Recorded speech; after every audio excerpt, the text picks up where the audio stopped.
দেশের শোবিজের জনপ্রিয় একটি নাম মনোয়ার হোসেন ডিপজল। ক্যারিয়ারে তিনি অসংখ্য সিনেমার কাজ করলেও বর্তমানে কাজ থেকে দূরে আছেন। তবে তিনি প্রায়ই তার ভক্তদের সাথে দৈনন্দিন জীবনের বিভিন্ন মুহূর্ত শেয়ার করেন। রমজান মাসকে ঘিরেও বিশেষ এক আয়োজনের কথা শেয়ার করলেন ডিপজল। জানা গেল, রমজানের প্রথম দিন থেকে শেষ দিন পর্যন্ত মাসব্যাপী ইফতার আয়োজন করেছেন জনপ্রিয় এই অভিনেতা।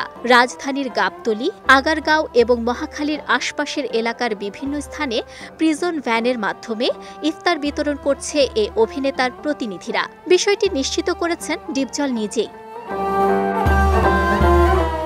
৩ মার্চ বিকেলে ডিপজল তার ফেসবুকে ইফতার বিতরণের কয়েকটি ছবি পোস্ট করে লিখেছেন, আলহামদুলিল্লাহ, দ্বিতীয় দিনের মতো ইফতার বিতরণ কার্যক্রম চলছে।